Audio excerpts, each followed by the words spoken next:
Hey guys, how is everybody doing today? It's Lollyman16, and once again I'm back for another Dragon Ball Super review, and this review is going to be on episode 29 entitled Kakuto Shihai Kaisai Kete Shuso wa Goku Yori Tsuyoi Yatsu, which pretty much in English translates to It is settled. We are holding a martial arts match. The team captain is even stronger than Goku. So in this episode, it's we continue the Shamba arc pretty much. Same opening, very long, almost I think the longest title for any Dragon Ball Super or actually any Dragon Ball related anime, pretty much in all of history, I believe. So in this episode, we get more setting up for the tournament. We see pretty much everyone talking about the tournament. A lot of eating in this episode as we continue with the story. Champa and Vados go to the Nameless Planet, which is pretty much supposed to be on a neutral plane between Universe 6 and Universe 7, and is said to pretty much be nameless. It's pretty much a nameless crater planet, which Champa is very happy about because he calls it the Nameless Planet. So we cut to Beerus and Vegeta and Goku and pretty much everyone.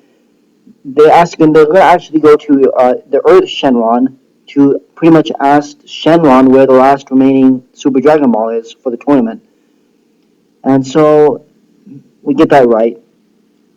So then we cut to Bulma making the Super Dragon radar for what is pretty much going to be to find Zuno and pretty much ask them about the Super Dragon Balls and whatnot. If you read Toyotaro's manga chapter 6, you know that, they're going to find Zuno. Bulma and Jaco are going to find Zuno eventually.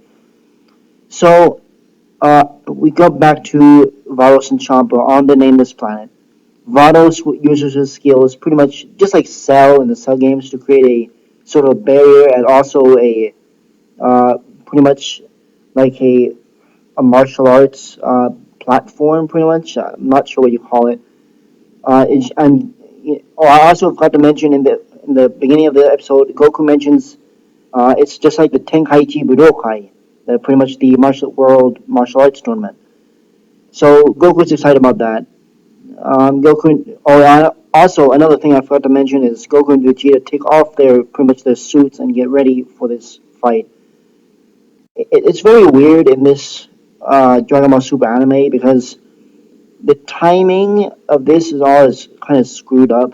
I don't know, especially with the likes of Boa being born, in age 780, but apparently that's not going to be here. Actually, she was supposed to be born around Resurrection F area, but that didn't happen. Maybe we'll get revealed later. I'm not sure. But anyway, we get more world building. Also in the Nameless Planet, we have two pictures of. It seems like one of Beerus and one of Champa, which is pretty much going to signify, who's the team leader and stuff, whatnot.